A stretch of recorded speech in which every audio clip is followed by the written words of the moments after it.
This is TV Today Network. You are watching TV Today SD.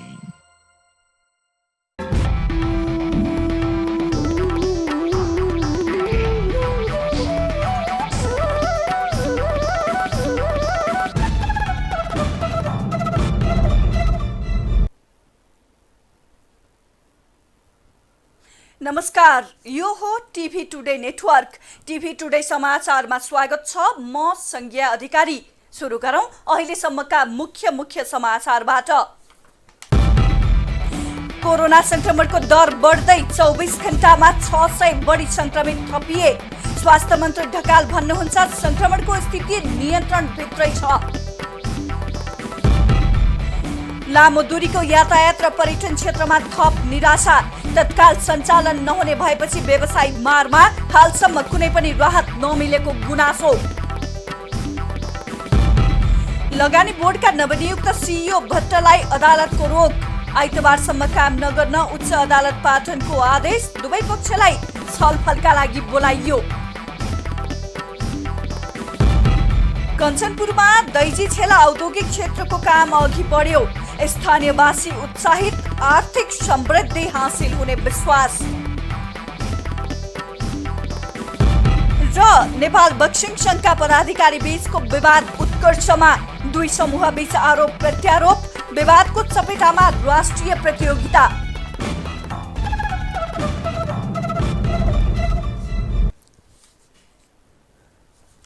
अब समाचार विस्तारमा। मंगलबार थप 638 जनामा कोरोना भाइरसको संक्रमण पुष्टि भएको छ। यो सँगै कोरोना संक्रमितको संख्या 23,948 पुगेको छ। स्वास्थ्य तथा जनसंख्या मन्त्रालयका अनुसार पछिल्लो 24 घण्टाभित्र 4 जना संक्रमितको मृत्यु भएको छ। यो सँगै कोरोनाका कारण ज्यान गुमाउनेहरूको संख्या 83 पुगेको मन्त्रालयले जनाएको छ। काठमाडौँ उपत्यकामा मात्रै मंगलबार 134 जना कोरोनाका संक्रमित थपिएका छन्। काठमाडौँमा 110, ललितपुरमा 16 र भक्तपुरमा 8 जनामा कोरोना संक्रमण पुष्टि भएको हो। मन्त्रालयका प्रवक्ता डाक्टर जागेश्वर गौतमका अनुसार कोरोना संक्रमण भएर निको हुनेहरूको संख्या 16,664 पुगेको छ।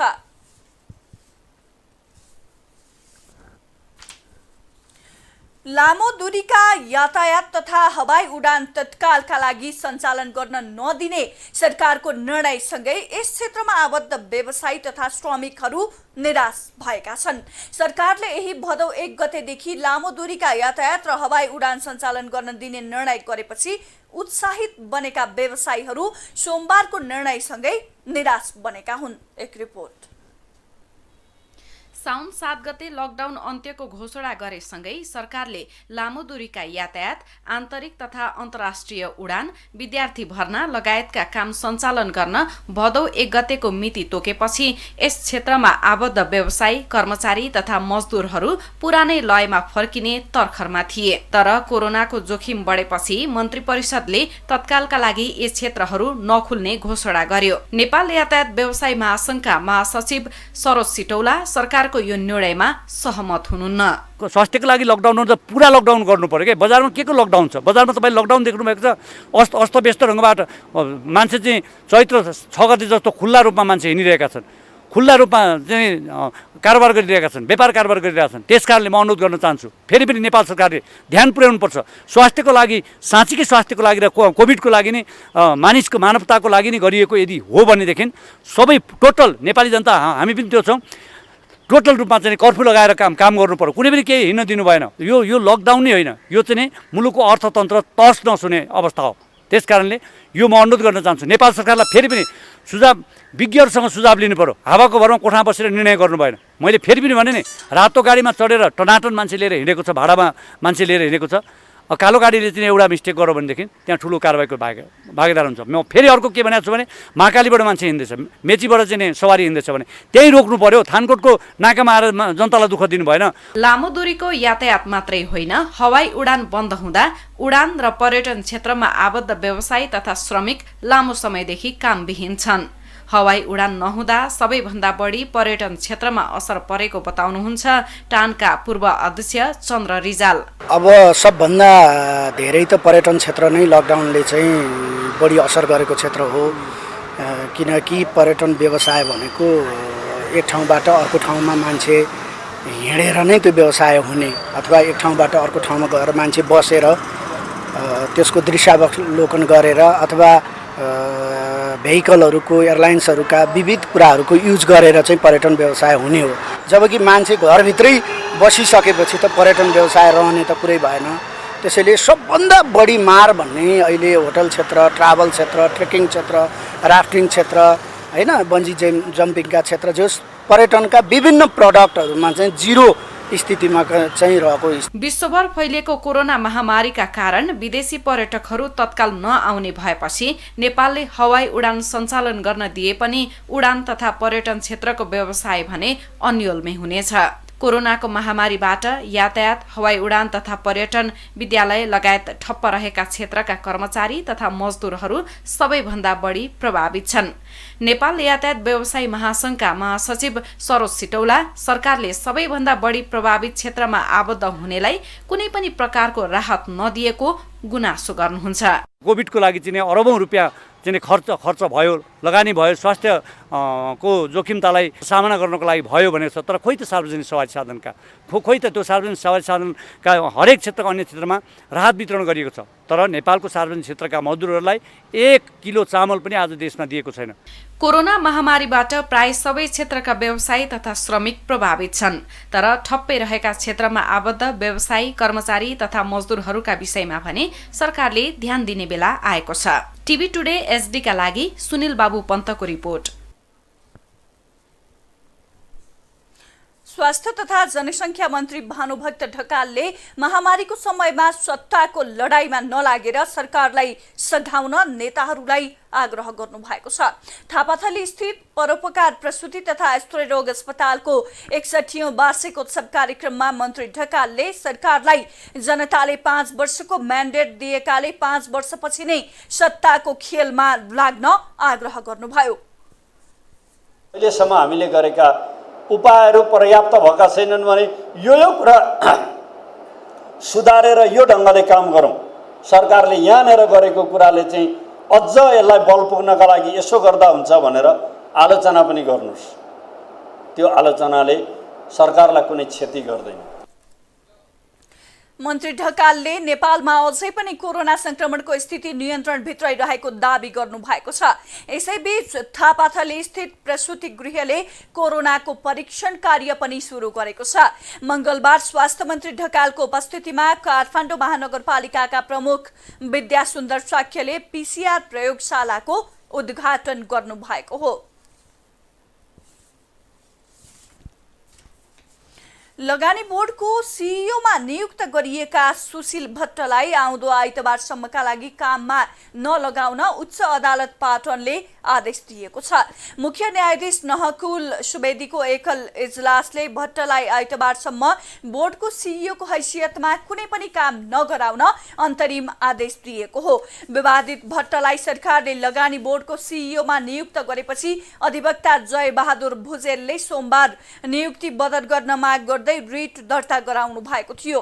अन्तरिम आदेशबारे छलफल गर्न साउन 32 गते आइतबारका लागि दुवै पक्षलाई बोलाइएको छ। डोटीको आदर्श गाउँपालिका 1 बाज ककानी गाउँमा घर भत्कँदा एकै परिवारका 4 जनाको मृत्यु भएको छ। 5 जना घाइते भएका छन्। घाइते मध्ये 4 जनाको अवस्था गम्भीर रहेको र 1 को अवस्था सामान्य रहेको जिल्ला प्रहरी कार्यालय डोटीले जनाएको छ। घाइतेलाई उपचारका लागि डोटीको दिपाइलमा रहेको शैलेश्वरी अस्पतालमा ल्याइएको छ। समाचारमा पालो छोटो विश्रामको।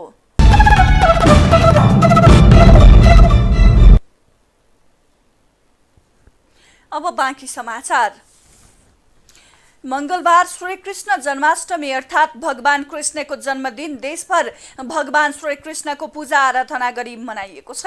द्वापर युगमा पिता वासुदेव र माता देवकीको कोखबाट भाद्र कृष्ण अष्टमीको दिन भगवान श्रीकृष्णको जन्म भएको थियो। कृष्ण जन्माष्टमीको दिन मुलुकभर रहेका श्रीकृष्ण मन्दिरहरूमा पूजा आराधना, भजन कीर्तन र मेला लाग्ने भए पनि यस वर्ष कोरोना भाइरस संक्रमणको जोखिमका कारण चहल पहल देखिएन। उता कोरोना संक्रमणको जोखिमका कारण कैलालीको लम्की स्थित चन्द्रमौलेश्वर मन्दिरमा पनि मंगलबार खासै चहल पहल देखिएन। गोङ्गबु हत्याको मुख्य अभियुक्त कल्पना मुडभरी पौडेललाई प्रहरीले सार्वजनिक गरेको छ।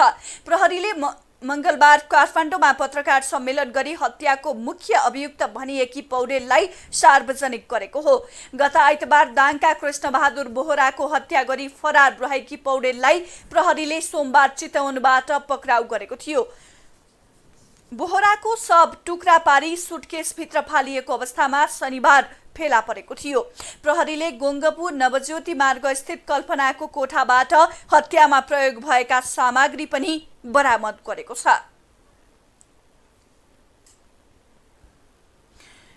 काठमाडौँको बालाजु बाइपास स्थित हिलाम्बे सडक कालोपत्रे गर्न माग गर्दै स्थानीयवासी आन्दोलित बनेका छन्। सडक विस्तारलाई तीव्रता दिन र तत्काल कालोपत्रे गर्न माग गर्दै स्थानीयले मंगलबार प्रदर्शन गरेका हुन्।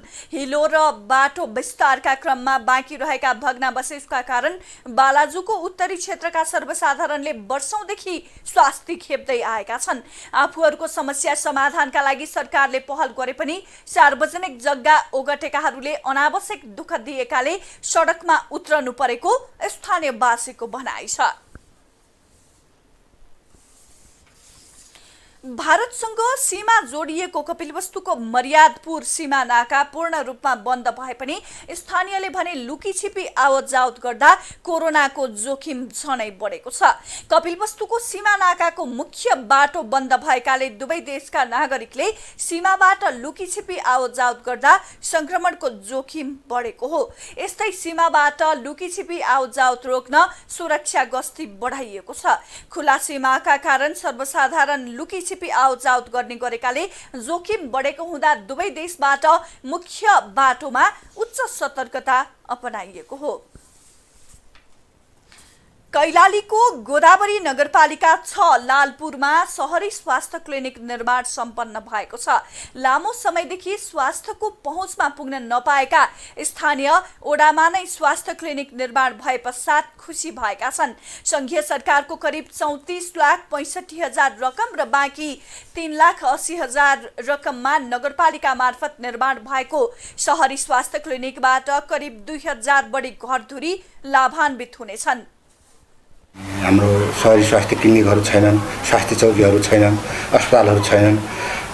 त्यो वडामा चाहिँ नि तुरुन्त चाहिँ नि बनाउनु पर्यो भनेर हामीले फर्स्टैको उसबाट हामीले कार्यपालिका बैठकबाटै आवाज उठाउँदै आएको थियौँ। त्यसमध्येमा छानबिन गर्दा 3टा वडा परेका थिए, 1 नम्बर, 2 नम्बर र 6 नम्बर वडा। स्वास्थ्य क्लिनिकबाट ओडावासीहरूले सहजै स्वास्थ्य सेवा पाउने ओडा कार्यालयको विश्वास रहेको छ। सञ्चालनको लामो समयपछि कञ्चनपुरको महाकाली अस्पतालमा सब वाहन उपलब्ध गराइएको छ। विगत लामो समयदेखि विभिन्न कठिनाई झेल्दै आएको अस्पतालमा प्रदेश सरकारको सामाजिक विकास मन्त्रालयले सब वाहन उपलब्ध गराएको हो। अस्पतालको आफ्नै सब वाहन भएपछि अबको दिनहरूमा सहजता हुने अस्पताल विकास समितिका अध्यक्ष कृष्णदत्त जोशीले बताउनुभयो। भएपछि आज 57 वर्षपछि गएर साँच्चै भन्ने हो भने एउटा हामीले सफल चाहिँ गरेका छौँ। सब वाहन ल्याएर सफलता चाहिँ भएको छ। उसरी हेर्ने हो भने खास गरी पहिला अब यहाँ यो व्यवस्थापन थिएन र त्यसभन्दा अगाडि पनि कञ्चनपुर जिल्लामा पनि साँच्चै भन्ने हो भने सब वाहन थिएन होला जस्तो लाग्छ। जिल्लाभरि नै कुनै संस्थाले नल्याएको अवस्था र अहिले आइसकेपछि अब एउटा राम्रो पक्ष यसमा के हुनेछ भन्दाखेरि जो दिन दुखी गरिबहरू छन् उहाँहरूको लागि चाहिँ सेवा जुन यहाँबाट ट्र्याक्टरमा बोकेर लिनुपर्ने, एउटा विवाह गर्दाखेरि राम्रो चाहिँ जिपमा गाडीमा जाने होइन, एउटा चाहिँ के राम्रो काम हुँदाखेरि त्यस्तो व्यवस्थापन गर्ने, तर मर्दाखेरि त्यसपछिको चाहिँ लिने लासहरू त्यो ढङ्गले गइन्थ्यो भने अब अलिकति रिफर सेन्टर भनेर चिनिने महाकाली अस्पतालमा अहिले विभिन्न विशेषज्ञ डाक्टरहरूले सेवा दिन थालेपछि दैनिक रूपमा सेवा लिन आउने सेवाग्राहीहरूको संख्या पनि बढेको छ।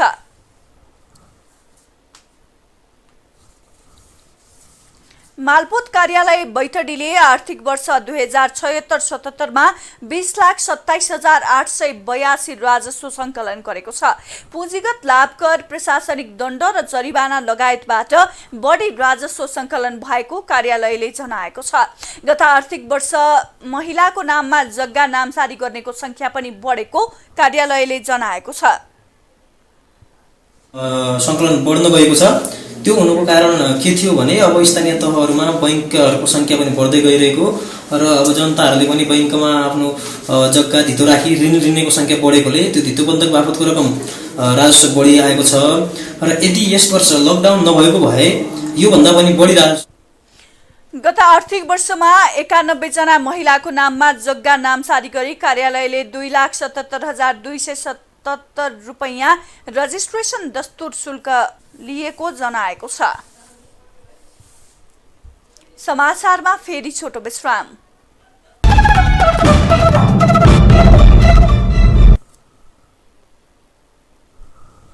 अब आर्थिक समाचार।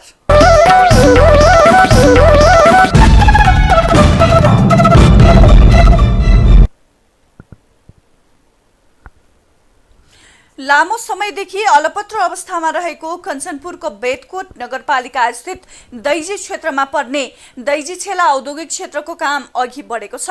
विक्रम सम्वत 2053 सालमा मनमोहन अधिकारी नेतृत्वको सरकारले दैजी छेला औद्योगिक क्षेत्र बनाउन बजेट विनियोजन गरेको भए पनि 2 दशक पश्चात मात्रै काम अगाडि बढेको हो। एक रिपोर्ट। औद्योगिक क्षेत्र घोषणा गरेको 25 वर्ष बितिसक्दा समेत स्थापना हुने प्रक्रियामै अल्झेको कञ्चनपुरको बेतकोट नगरपालिका स्थित दैजी छेला क्षेत्र अहिले आएर अघि बढ्ने भएको छ। औद्योगिक क्षेत्रको निर्माण कार्य अगाडि बढेसँगै यहाँका स्थानीय पनि उत्साहित भएका छन्। औद्योगिक क्षेत्र बन्नु एकदम राम्रो छ। त्यसमा हाम्रो पहिलेदेखि सहमति भएर हामीले सामुदायिक वनहरूले यहाँको स्थानीय बासिन्दाहरूले सहमति गरेर पठाएको हो र अब रोजगारीका लागि यहाँको मान्छेले 90% करिब रोजगारीको व्यवस्था हुनुपर्छ। बसेको बासिन्दालाई नहटाइकन भएको जो व्यवस्थापन छ त्यो ठिकठाकै राखिकन यहाँको औद्योगिक क्षेत्र चल्यो भनेपछि हामी जनतालाई एकदम सहज हुन्छ। तर यहाँको बसेको बासिन्दालाई हटाउनु चाहिँ मिल्दैन। एक प्रदेश एक औद्योगिक क्षेत्र बनाउने सरकारी नीति अनुसार मन्त्री परिषदले दैजी छेला औद्योगिक क्षेत्रलाई कार्यान्वयन गराउन 2072 चैत्रमा नै निर्णय गरेको थियो। औद्योगिक क्षेत्रको प्रमुख जटिलता जस्तै बनेको EIA अर्थात् वातावरणीय मूल्याङ्कन प्रभाव स्वीकृत भएपछि अन्य काम थालनी गरेको बेतकोट नगरपालिकाका नगर प्रमुख अशोक कुमार चन्दले बताउनुभयो। दैजी औद्योगिक क्षेत्रको जुन वातावरण प्रभाव मूल्याङ्कन EIA जुन धेरै समयदेखि रोकिएको थियो त्यो काम यो सार्वण 18 गते स्वीकृति गरेर यो काम अगाडि बढेको छ। सरकारले प्रस्ताव गरे अनुसार पूर्वतर्फ छेला मुक्त कमैया बस्ती र देउडी थुम खोल्सा, पश्चिमतर्फ चुरे वन क्षेत्र, दक्षिणतर्फ चाँदनी फाटा बस्तीको जनचेतना सामुदायिक वनको करिब 200 हेक्टर र बेतकोट सामुदायिक वनको 450 हेक्टर समेत 900 बिघा जग्गा औद्योगिक क्षेत्रका लागि कायम गरिएको छ। टिभी टुडे HD का लागि कञ्चनपुरबाट चन्द्रकान्त जोशीको रिपोर्ट। अब अन्तर्राष्ट्रिय समाचार।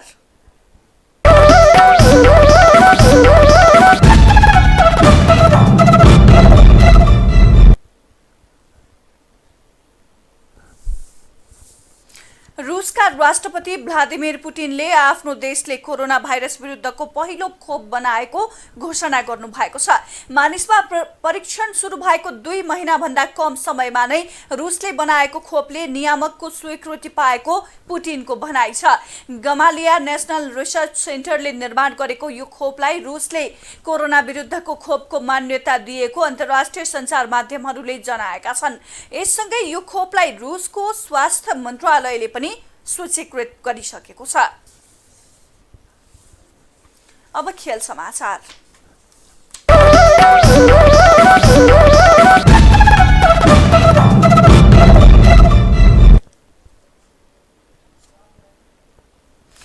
नेपाल बक्सिङ संघ नीति अनुसार चल्न नसकेको भन्दै संघका पदाधिकारी बीचको विवाद बढेको छ। आर्थिक अनियमितता र एकलौटी रूपमा संघ सञ्चालन गरेको भन्दै महासचिव सबिन भट्टाचार्यले विरोध जनाएपछि अध्यक्ष राम अवाले र महासचिव बीच चलिरहेको विवाद उत्कर्षमा पुगेको हो। महासचिव भट्टाचार्यले एकलौटी रूपमा संघ सञ्चालन गरेको, आर्थिक पारदर्शिता नभएको आरोप अध्यक्ष समूहलाई लगाउनु भएको छ। अगाडि बढ्ने कामहरू पनि गरेका थियौँ। जब उहाँले नेपाल बक्सिङ सङ्घको लेटर प्याडमा 2017 मे 20मा एउटा लेटर पठाउनु भएको थियो तपाईँको एसबिसीमा, त्यसमा नेपाल बक्सिङ सङ्घभन्दा बाहिरका व्यक्तिहरूलाई सही गराउनु भयो लेटर प्याडमा। हामीले यसमा असहमति जनाउँदा उहाँलाई हामीले विरोध गरेको जस्तो लाग्यो। यो हाम्रो संस्थाको क्षमतामाथि प्रश्न उठ्छ, हाम्रो बक्सिङ सङ्घको नैतिकतामाथि प्रश्न उठाउँछ भनेर हामीले यसमा चाहिँ अध्यक्षज्यूसँग असहमति राख्दा उहाँले चाहिँ विरोध। अध्यक्षको गुटमा कार्य समितिको बहुमत रहेको छ भने महासचिवको समूहमा कोषाध्यक्ष सहितका पदाधिकारी छन्। दुई समूह बीच किचलोका कारण संघले आफ्नै आयोजनामा हुने राष्ट्रिय प्रतियोगिता समेत गर्न सकेको छैन। समाचार सकियो। समाचारबाट बिदा लिनु पूर्व मुख्य समाचार फेरि एकपटक। कोरोना संक्रमणको दर बढ्दै 24 घण्टामा 600 बढी संक्रमित थपिए। स्वास्थ्य मन्त्री ढकाल भन्नुहुन्छ संक्रमणको स्थिति नियन्त्रणभित्रै छ।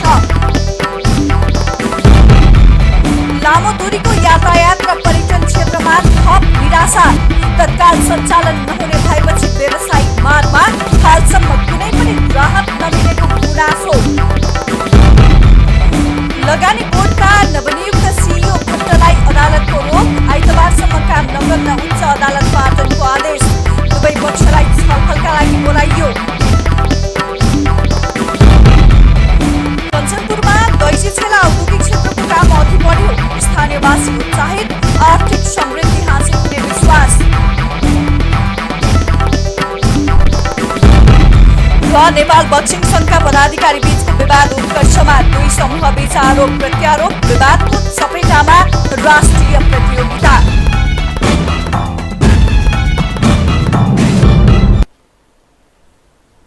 हामीलाई TV today Nepal apps download गरी विश्वभरि प्रत्यक्ष हेर्न सक्नुहुनेछ। साथै www.tvtodaynepal.com मा गई हेर्न र पढ्न सक्नुहुनेछ भने फेसबुक, युट्युब र ट्विटरमा समेत फलो गर्न सक्नुहुनेछ। विकास निर्माण र जनसरोकारको विषयमा हाम्रो आवाज जारी छ। अहिलेलाई सम्पूर्ण समाचार युनिटका साथ म संज्ञा अधिकारी पनि बिदा चाहन्छु। टिभी टुडे HD हेर्दै गर्नुहोला। नमस्कार।